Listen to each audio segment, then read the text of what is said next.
Sutra Teratai yang menakjubkan. Bab 17. Pembedaan jasa kebajikan. Sin Pasyang, Sutra Teratai, episode 1605. Bodhisattva memberi persembahan dan memberi manfaat pada semua makhluk. Para bodhisattva memberi persembahan berupa 4 kebutuhan pokok, mengabdikan jiwa raga sampai akhir hayatnya, sepenuh perhatian dalam perkataan agar dapat memberi manfaat pada semua makhluk, bekerja sama dengan baik, berbuat baik dan berdana, disertai segala kelengkapan persembahan dan lainnya, memberi persembahan hingga ke 10 penjuru kepada para Buddha sebanyak butiran debu halus tak terhingga. Tiada satupun yang tidak diberikan persembahan. Masih harus bersungguh hati mengingatnya, diterapkan dalam kehidupan sehari-hari. Inilah yang disebut melatih diri. Para bodhisattva memberi persembahan berupa 4 kebutuhan pokok, mengabdikan jiwa raga sampai akhir hayatnya. Ini adalah arah pelatihan diri kita. Sejak saat kita membangkitkan tekad niat awal tersebut, kita telah membangkitkan tekad masuk ke tempat pencapaian pencerahan untuk melatih diri. Dari tubuh, ucapan, dan pikiran kita tetap menggenggam waktu.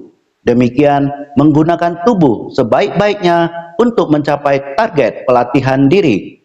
Bersemangat di setiap langkah. Ini adalah pelatihan diri yang selayaknya. Jika tidak, kehidupan sehari-hari hanya diisi dengan bekerja keras saja. Niat awal kita pun terbuang sia-sia. Ribuan tahun sulit dijumpai peluang yang sangat langka, mempengaruhi sepanjang hidup kita, mempengaruhi pelatihan diri sepanjang hidup kita, hingga di kehidupan yang akan datang. Hal ini sangat sulit ditemui, sebersih niat yang sangat langka pada saat itu. Maka kita harus melatih diri dan membangkitkan tekad bodhisattva. Bodhisattva, kita harus memiliki poin ini. Batin, persembahan 4 jenis kebutuhan pokok, bukan sesaat, dalam waktu singkat maupun seumur hidup. Sebersih niat pikiran kita ini harus dari kehidupan ke kehidupan. Momen tersebut adalah seumur hidup. Pada kehidupan ini, yaitu arah tujuan dari kehidupan ke kehidupan, harus menggenggamnya dengan baik.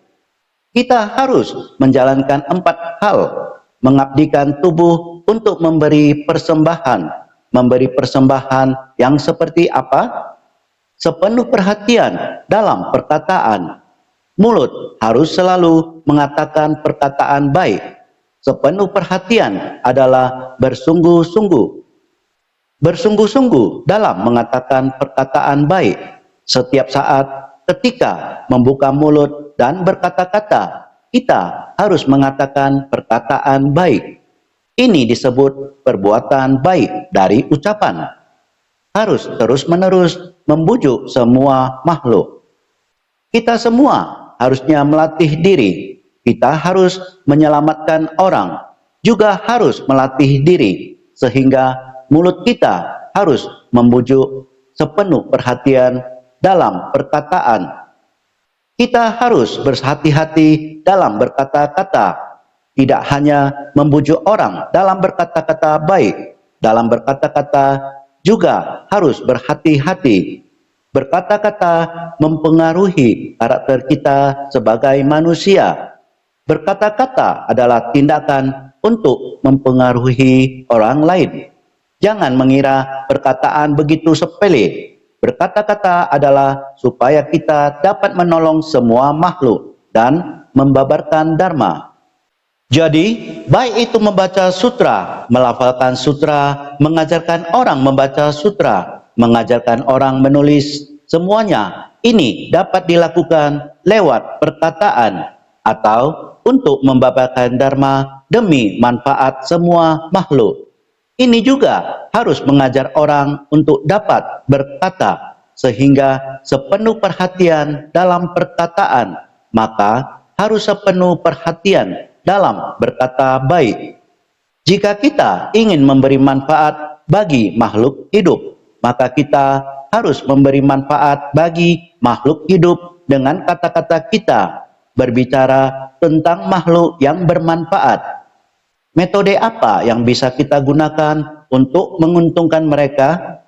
Kita harus bekerja sama dengan baik dan berbuat baik. Bekerja sama berarti kita harus masuk ke tengah kerumunan orang banyak. Masuk ke tengah kerumunan orang banyak untuk bersama mereka. Juga kita harus membantu makhluk hidup. Dengan masuk di tengah kerumunan orang banyak untuk membantu mereka. Jika mereka terjebak oleh pemikiran mereka, maka kita harus membimbing mereka dengan kata-kata, membantu memperbaiki arah mereka. Bagi mereka yang tertangkap atau menderita pemikiran mereka, kita harus menghibur mereka dan juga menggunakan kata-kata untuk berinteraksi dengan mereka.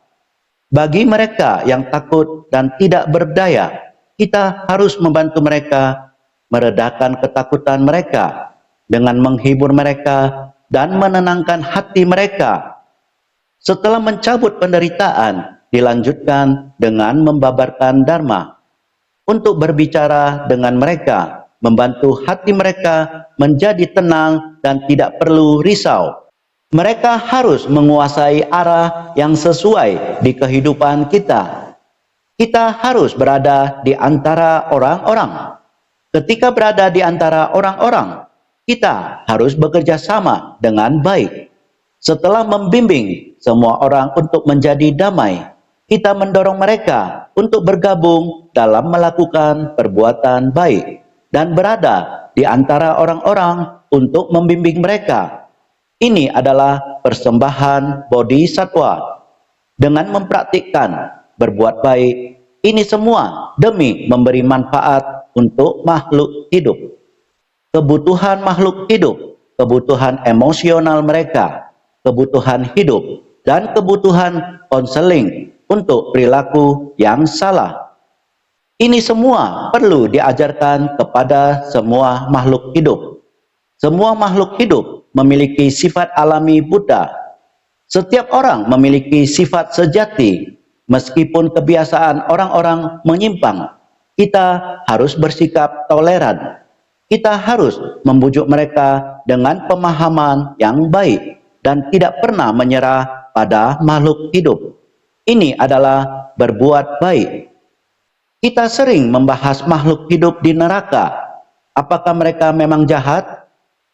Karena mereka melakukan perbuatan jahat, mereka menuai balasan yang pahit dan harus terjatuh ke dalam neraka. Bahkan bodhisattva tidak meninggalkan mereka, masih tetap ke neraka untuk membimbing mereka. Bodhisattva Ksitigarbha berkata, kalau alam neraka belum kosong, aku tidak akan mencapai kebuddhaan. Buddha Sakyamuni, para makhluk di dunia sangat keras kepala dan sulit untuk dijinakkan. Buddha Sakyamuni datang dan pergi dari kehidupan ke kehidupan.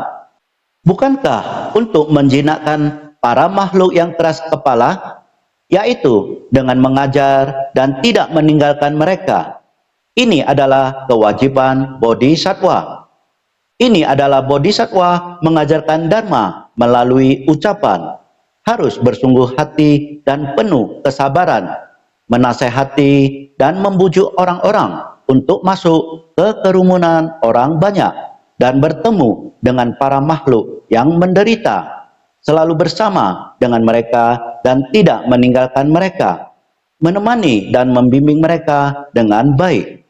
Ini disebut bekerja sama dengan baik, bersungguh-sungguh mengajari mereka menapaki jalan, mengajari mereka cara berinteraksi dengan orang lain, cara untuk mengatasi sesuatu dengan tulus.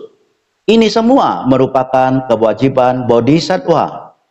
Ini perlu membangkitkan tekad, beramal, dan berdana, tidak memperkirakan terhadap harta benda, serta perlu berdana.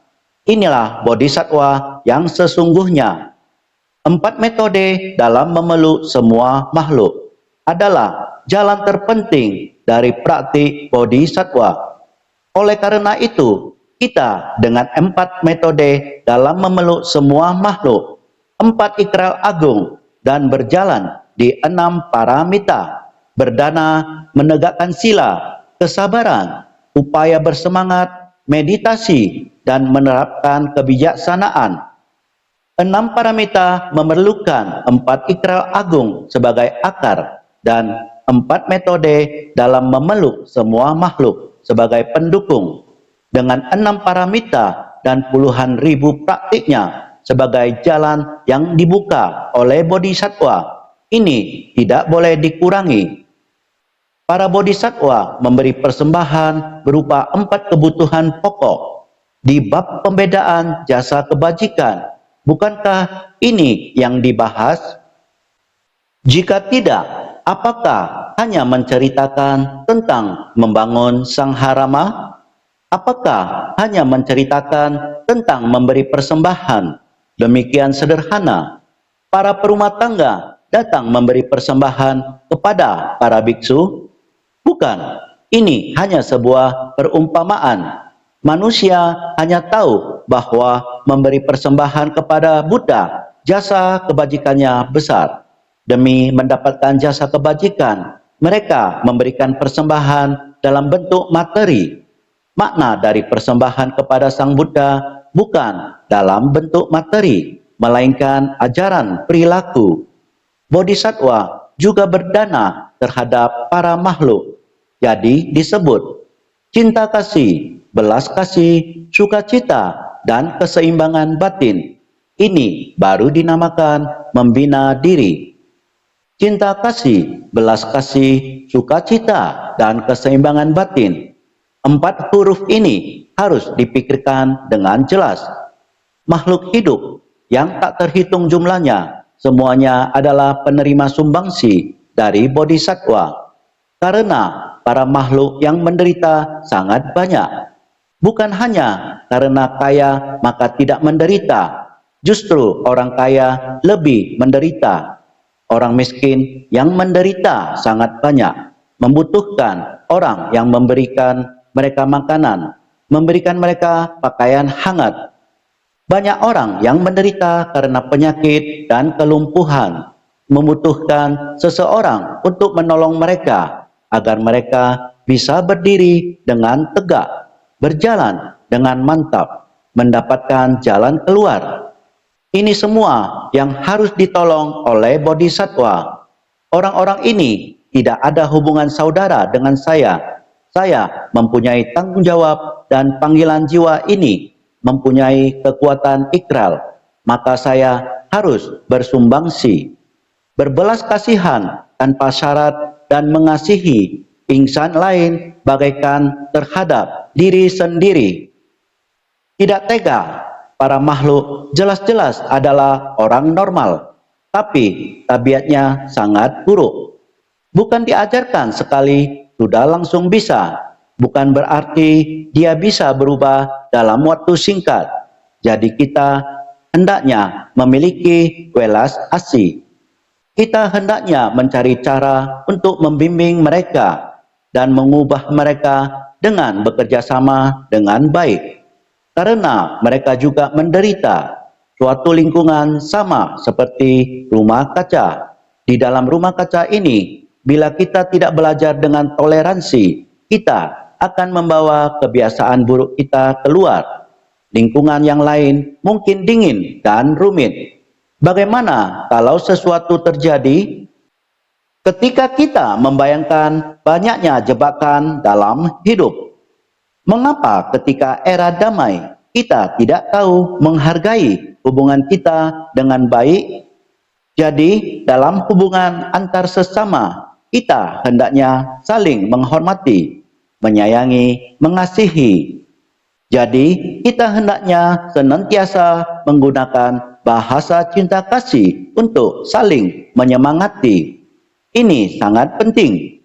Di beberapa bagian di dunia ini, lingkungannya kelihatan bagus, namun masih ada penderitaan. Apalagi bila ada penderitaan yang berwujud.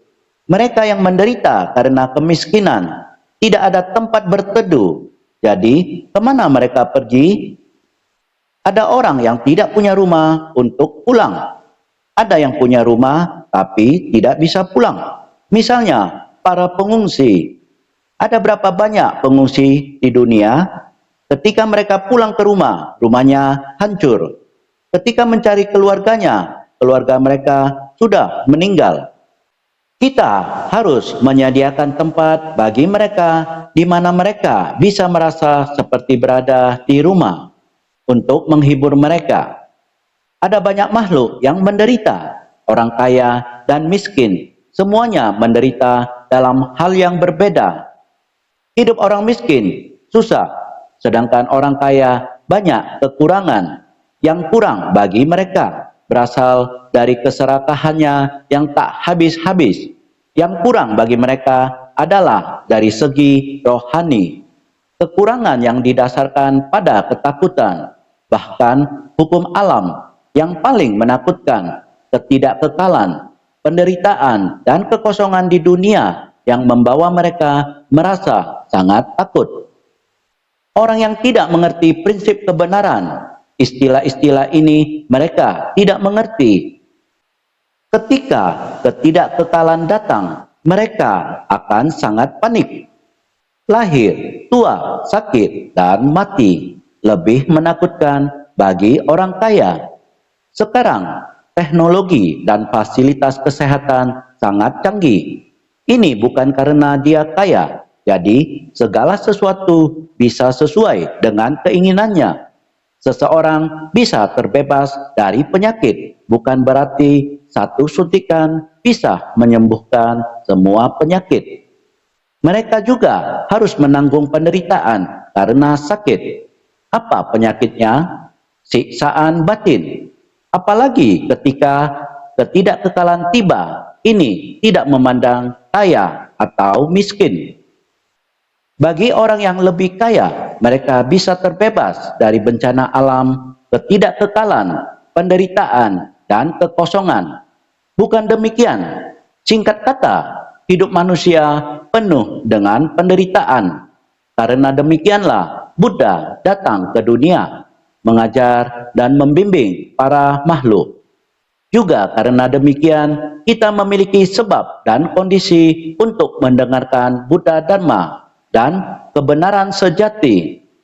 Dengan sebersih niat pikiran, saya bersedia membangkit tekad yang sama dengan Sang Buddha untuk menempuh jalan Bodhi Agung menuju pencerahan. Saya membangkit tekad untuk mempelajari Buddha Dharma, harus melewati jalan ini, yakni jalan Bodhisattva. Jalan Bodhisattva ini mengharuskan kita membangkit tekad, yaitu memberi persembahan berupa 4 kebutuhan pokok, mengabdikan tubuh dan hidup kita sepenuhnya. Menjadi Bodhisattva bukan sesaat saja, sementara bukan satu kehidupan atau seumur hidup, tetapi harus memberi persembahan dari kehidupan ke kehidupan. Jadi, kita harus mengabdikan tubuh dan hidup kita sepenuhnya. Sekarang saya sebagai manusia dengan tubuh saya ini, usia saya masih berapa lama? Saya ingin mendedikasikan diri. Bila kita menyaksikan Bodhisattva akar rumput, Bodhisattva pelestarian lingkungan yang sudah lanjut usia dengan rambut memutih, lihat mereka masih bekerja penuh dedikasi di lahan daur ulang. Saya juga sering mendengar mereka berkata, justru karena usia sudah tua, saya harus menggenggam hidup saya. Ini yang dikatakan oleh Master. Meski saya sudah berusia antara 80 sampai 90 tahun, Master sudah bantu menyimpan usia kami sebanyak 50 tahun. Ayah, kami sekarang bekerja dengan semangat di usia antara 40 atau 50 tahun. Kami lakukan saja sudah benar melihat para relawan berambut putih ini dan merasa bahwa mereka sudah menyerap dharma ke dalam hatinya, bersumbangsi dengan tubuh dan jiwa mereka penuh dedikasi. Ini adalah bodhisattva dengan persembahan 4 kebutuhan pokok. Dalam kehidupan ini, selain bersumbangsi untuk menyayangi dan menolong orang lain, mereka juga tiada henti masuk ke dalam lingkungan masyarakat untuk bersumbangsi menasehati orang lain agar berbuat kebajikan. Tiada peduli walau menemui kesulitan. Ayah, jika kita menyisihkan sedikit uang setiap hari, kita sudah bisa menolong semua makhluk di dunia. Meskipun melalui bermacam kesulitan, para komite ini sudah mengikuti master selama setengah abad. Sebagian lagi sudah ikut beberapa puluh tahun. Rambut mereka telah berubah dari rambut hitam menjadi putih. Sekarang mereka bukan hanya mengumpulkan dana dari anggota-anggota di segala tempat. Setelah kembali, mereka akan segera memikirkan ada tugas di komunitas. Saya harus pergi mengikuti rapat. Jadi, saya harus bergerak cepat. Meski rambut mereka sudah memutih semua, mereka masih begitu semangat bekerja keras. Komite wanita maupun komite pria semua berkumpul di dalam depo daur ulang, mengajak orang lain bersumbangsi dengan diri mereka sebagai teladan. Segala perbuatan bajik di dunia ini mereka bersedia untuk bersumbangsi. Demikian mereka mengabdikan tubuh dan hidup mereka. Mereka sudah melakukannya, persembahan 4 kebutuhan pokok. Mereka menggunakan hati yang penuh hormat. Mereka mempraktikkan dalam tindakan nyata untuk membantu orang. Harus melakukan kunjungan kasih. Ada kala berdiri di depan pintu orang.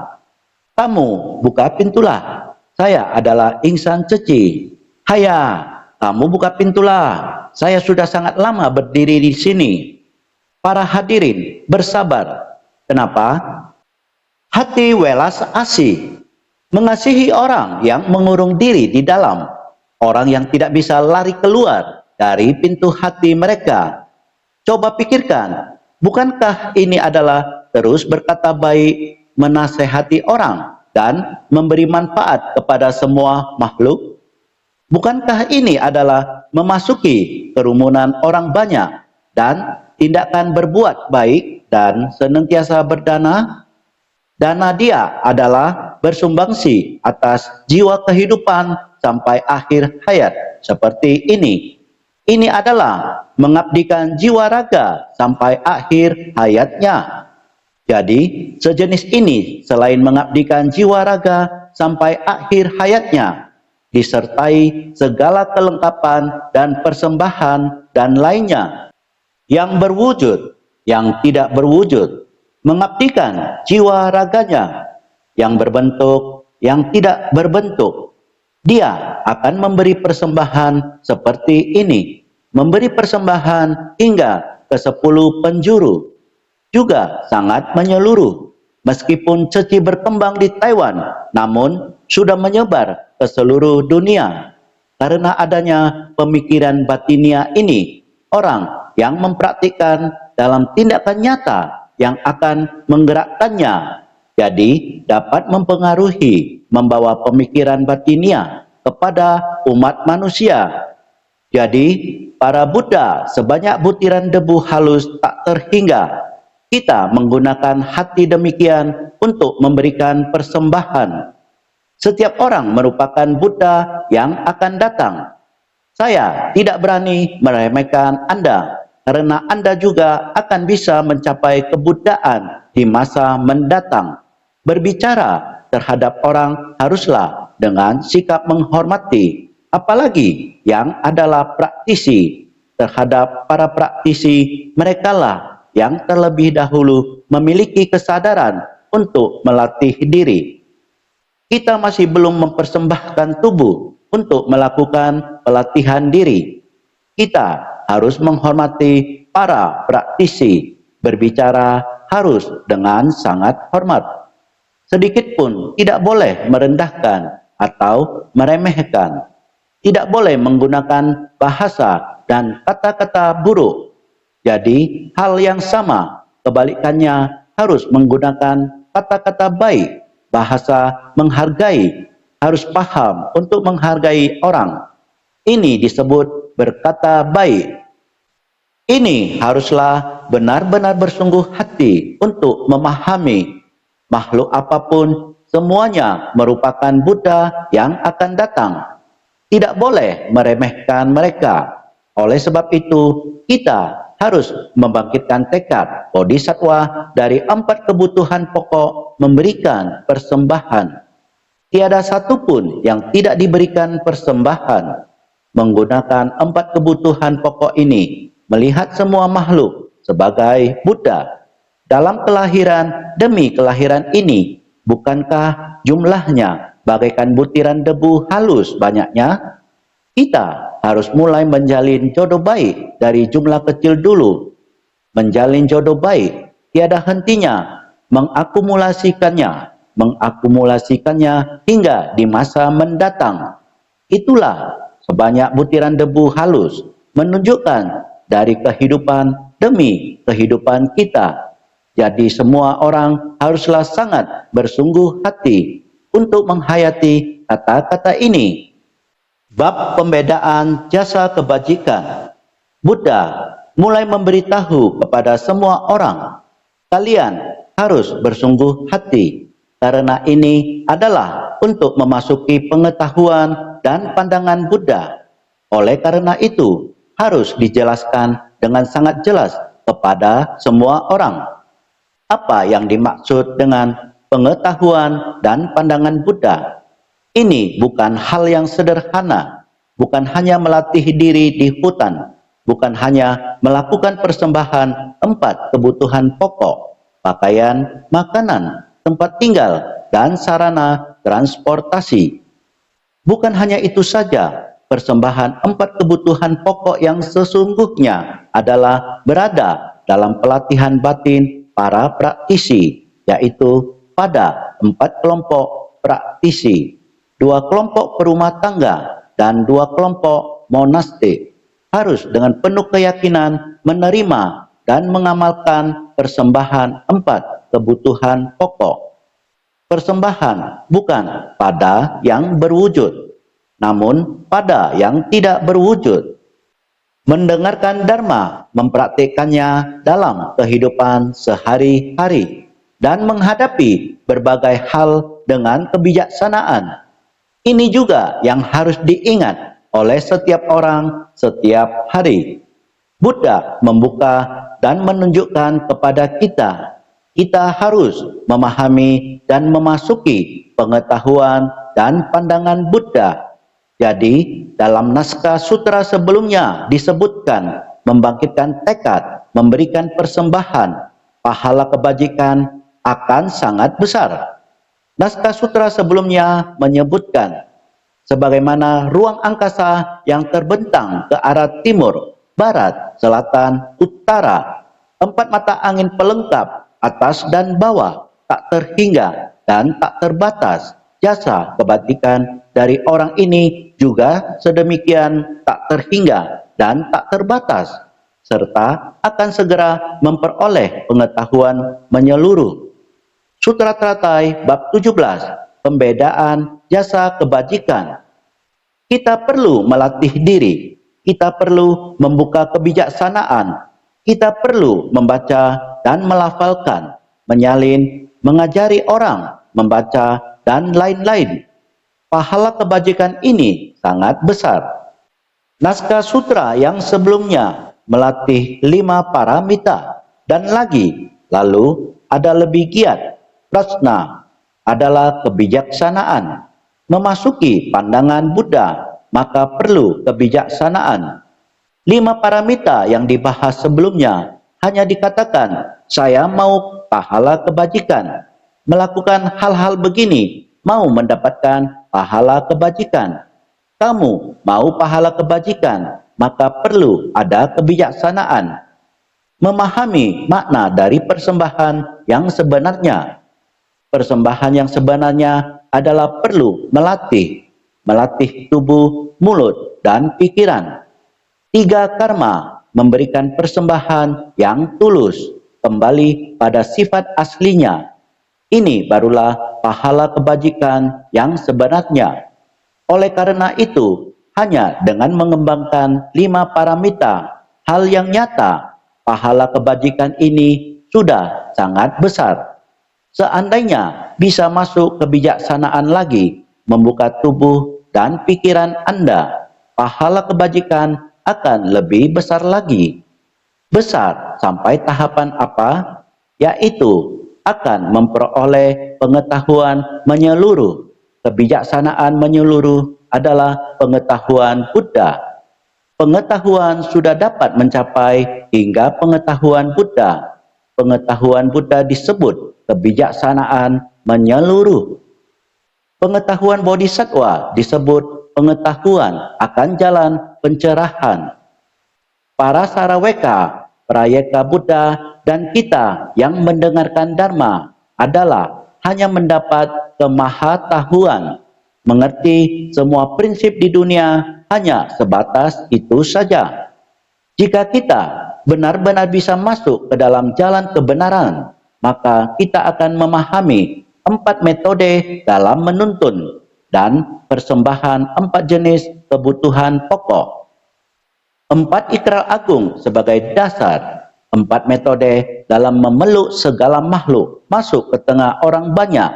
Dengan demikian, kita baru benar-benar melakukan persembahan 4 jenis kebutuhan pokok. Barulah kita masuk ke jalan Bodhisattva. Jika kita dapat masuk ke jalan Bodhisattva, dapat memperoleh pengetahuan menyeluruh, demikian sederhana menjalankan praktik Bodhisattva. Naskah sutra berikutnya mengatakan, sekiranya seseorang membaca, melafalkan, menerima, dan menegakkan sutra ini, membabarkannya kepada orang lain, menyalin sendiri, atau mengajari orang untuk menyalinnya, dapat pula mendirikan stupa, membangun sangharama, memberi persembahan dan pujian kepada para saraweka dalam komunitas sangha. Sutra Teratai bab 17, pembedaan jasa kebajikan. Bagian naskah sutra ini sekiranya menyalin sendiri atau mengajari orang untuk menyalinnya, yang berarti benar-benar memahami dan membuat kita mengerti tentang manfaat bagi diri sendiri dan orang lain. Sekiranya seseorang membaca, melafalkan, menerima, dan menegakkan sutra ini, membabarkannya kepada orang lain, menyalin sendiri atau mengajari orang untuk menyalinnya, setelah sekiranya seseorang adalah menerangkan tentang memberi manfaat pada diri sendiri dan orang lain, memberi persembahan, memberi pujian, dan membabarkan Dharma. Sebelumnya hanya menegakkan sutra ini, sekarang membabarkannya kepada orang lain, serta menyalinnya. Jika kita sendiri yang menyalin, berarti melatih menulis. Demi untuk menolong orang lain, maka saya harus berlatih agar dapat menulis. Dan pada ketika kita menulis, apa arti kata yang ditulis? Sekali lagi memberi kesempatan bagi kita untuk melafal dan menghafal. Maka jika kita sendiri yang menulis, bukankah memberi manfaat kepada diri sendiri? Kita membuat catatan untuk menambah kekuatan ingatan kita. Bukankah ini memberi manfaat bagi diri sendiri? Kita sendiri yang menulis memberi manfaat bagi diri sendiri. Lalu kita mengajari orang lain untuk menyalin. Demi agar dapat membantu orang-orang lain menyalin, kita harus juga menjelaskan kepada orang tersebut. Untuk itu, apakah kita tidak perlu ada usaha? Ada kesempatan memberi pengajaran kepada orang lain. Jika tidak orang ini yang dapat saya ajarkan, saya akan menjadi malas. Ada jalinan jodoh ini, ada demikian banyak orang yang datang mendengar pembicaraan saya, maka saya harus bekerja keras. Saya juga harus lebih giat untuk maju di jalan ini. Saya harus tetap melangkah maju di jalan bodhisattva ini. Semuanya tergantung pada seberapa banyak jalan yang ditapaki. Itulah kemajuan Anda. Maka itu mengajari orang lain menyalin sendiri, ini semua memberi manfaat pada diri sendiri. Pada saat yang bersamaan dapat memberi manfaat kepada orang lain, pertama-tama memberi manfaat pada diri sendiri. Bagi yang bersungguh hati mengajari orang lain, orang tersebut seharusnya akan mencapai kemajuan juga. Anda menjelaskan kepadanya dengan sungguh hati, dia juga akan berubah. Dia akan mencapai kemajuan. Ini adalah prinsip kebenaran yang sangat normal. Maka memberi manfaat kepada diri sendiri, memberi manfaat pada diri sendiri terlebih dahulu, kemudian memberi manfaat kepada orang lain. Jadi, memberi persembahan, memberi pujian, dan membabarkan dharma. Demi tujuan ini, kita memberi manfaat kepada orang lain. Karena itu, diri kita sendiri harus terlebih dahulu disempurnakan agar kita dapat memperoleh manfaat terlebih dahulu. Oleh karena itu, jika kita ingin memberikan persembahan, kita harus mengajarkan dharma. Jika kita benar-benar ingin memberikan persembahan, menyebarkan dharma, dan memberi manfaat kepada semua makhluk, kita harus sering mengajarkan dharma agar dharma dapat disebarkan dan setiap orang memperoleh kejelasan tentang prinsip-prinsipnya. Kita harus menyebarkannya. Sebelumnya kita hanya membahas tentang menegakkan dan membaca sutra. Tetapi bagaimana dengan sekarang? Kita harus mengajarkan dan menyalin sutra. Kita sendiri harus tahu cara menyalinnya. Sebelum kita dapat mengajar orang lain untuk melakukannya, bagian sutra berlanjut. Dapat pula mendirikan stupa selain menghafal, membaca, dan menyalin. Ada juga yang menyalin sutra dan lain sebagainya. Bagian tersebut berlanjut dengan membahas tentang mendirikan stupa.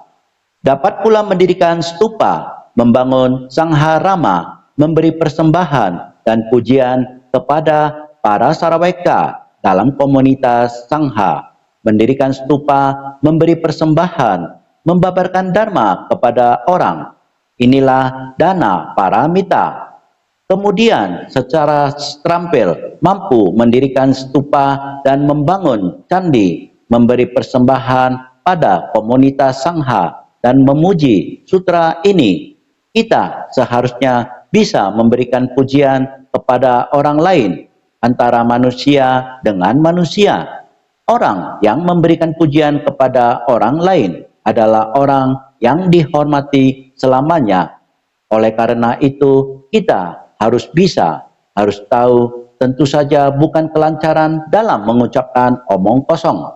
Bahkan memberikan pujian dengan omong kosong, mengajarkan yang tidak bisa, setelah diajarkan akan terdapat sedikit reaksi.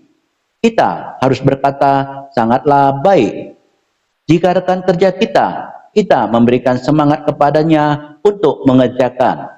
Juga terdapat metode untuk mengajarinya.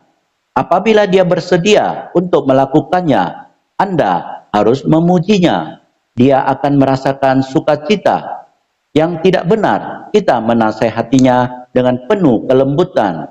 Semua ini berasal dari mulut. Sehingga dikatakan, mendirikan stupa, memberi persembahan, membabarkan dharma kepada orang, inilah yang disebut dengan berdana.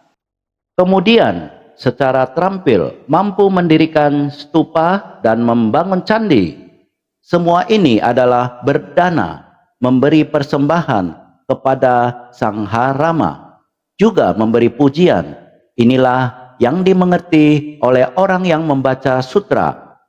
Penggalan naskah sutra ini mengatakan juga menggunakan miliaran koti metode pujian untuk memberi pujian pada jasa kebajikan dari para bodhisattva, juga berdasarkan berbagai sebab dan kondisi dari orang lain.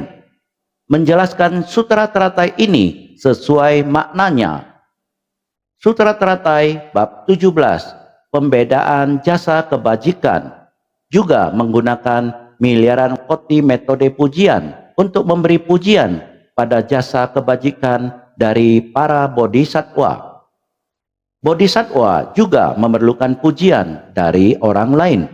Bodhisattva yang baru membangkitkan tekad, Anda mengajarnya untuk melakukan, maka Anda perlu untuk memberinya pujian. Apa yang Anda lakukan sudahlah benar, maka Anda sudah melakukan hal yang benar. Teruslah maju, demikianlah metodenya. Juga menggunakan miliaran koti metode pujian untuk memberi pujian pada jasa kebajikan dari para bodhisattva. Para bodhisattva adalah para anggota sangha dari kendaraan besar. Pujian diberikan harus sesuai dharma. Memuji yang layak dipuji dapat mendatangkan jasa kebajikan. Bila memang bukan yang layak dipuji adalah tak terhindarkan dari dosa kesalahan, apalagi memperoleh berkah. Para bodhisattva adalah para anggota sangha dari kendaraan besar. Sekelompok orang yang meninggalkan kehidupan berkeluarga tidak ingin bergantung pada orang. Hidup mandiri, masih harus bekerja keras demi dunia dan keluarga besar ini. Setiap orang berkontribusi, setiap orang saling memuji. Jadi bodhisattva adalah seorang monastik yang membangkitkan tekad kendaraan besar. Jadi pujian diberikan harus sesuai dharma. Tetapi mau pujian yang sesuai dharma, bukan pujian yang tidak sesuai dharma. Pujian yang tidak sesuai dharma juga bisa salah. Benar-benar bersungguh hati demi ajaran Buddha, demi para makhluk terus bersumbangsi. Setiap biksu agung dalam praktisi senior zaman dulu, bukankah seperti ini? Memoir dari para biksu agung dibuat dengan sangat sungguh hati, yang di masa lalu kita tidak bisa melihatnya. Kita bisa dengan sungguh hati memanfaatkan teknologi, maka semua orang akan bisa melihatnya, dapat mendengarkannya, menghormati yang di masa lalu. Harus lebih bisa menghormati yang di masa sekarang. Terhadap guru dharma manapun kita harus menghormati sepenuh hati. Tetapi kita harus menggunakan kata-kata yang jujur. Karena dalam sutra teratai selanjutnya ada sebuah bagian naskah yang merupakan pengajaran yang sangat baik buat kita. Semua orang harus dengan sungguh hati mendengarkan, memuji yang layak dipuji. Yang harus kita puji adalah orang yang semestinya dipuji, sehingga dapat mendatangkan jasa kebajikan. Jika demikian, pujian yang jujur.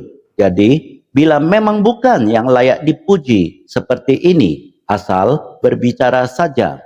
Tetap saja semua orang, kita hanya ingin yang sebenarnya saja. Kita puji, dan bagaimana kalau bukan? Kita juga jangan memfitnah. Jadi kita memuji, tidak memfitnah. Ini semua orang seharusnya jelas. Masyarakat sekarang juga sangat kompleks. Singkat kata, kita harus benar-benar bersungguh hati. Juga berdasarkan berbagai sebab dan kondisi dari orang lain. Menjelaskan sutra teratai ini sesuai maknanya. Dengan segala sebab dan kondisinya sesuai makna dan prinsipnya, menjelaskan sutra ini kepada para makhluk. Inilah praktik berdana. Kita juga harus menggenggam kesempatan berbagai jalinan jodoh sesuai makna dan prinsipnya, menjelaskan sutra ini kepada para makhluk. Ini sangat mudah, semua orang sangat memahami. Ini dinamakan praktik berdana. Membabarkan dharma merupakan praktik berdana. Ini dinamakan berdana ajaran Buddha. Para makhluk ada yang miskin dan menderita. Kita memberikannya bantuan materi dan uang. Batin kosong, ketakutan, tidak tahu arah tujuan di dunia. Kita berdana dalam bentuk ketidakgentaran, kebingungan, kegelapan batin. Kita berdana ajaran Buddha. Kita ada berbagai jalan untuk mengajarkan sesuai kapasitas. Upaya berdana sesuai kapasitas, kemampuan, sehingga kita harus bersungguh hati. Ingat, harus melatih diri sesuai dengan tekad awal. Tekad awal, 4 ikrar agung kita, makhluk hidup yang jumlahnya tak terhingga. Aku bertekad menyelamatkan mereka semua, kerisauan batin yang tiada akhir. Aku bertekad menghilangkannya seketika. 4 ikrar agung menjadi pondasi kita. Bagaimana dengan 4 metode dalam memeluk semua makhluk? Berdana atau dana, berbuat baik atau arta kriya, berkata baik atau priya wacana, bekerja sama dengan baik atau samana artaka. Ini juga tidak boleh kurang. Inilah persembahan para bodhisattva, persembahan kepada Buddha, Dharma, dan Sangha, persembahan kepada para makhluk di dunia, karena para makhluk di dunia, setiap orang memiliki sifat hakiki Buddha. Kita juga harus menggunakan kondisi batin untuk memberi persembahan, untuk bersumbangsi. Berharap semua orang dapat senantiasa lebih bersungguh hati.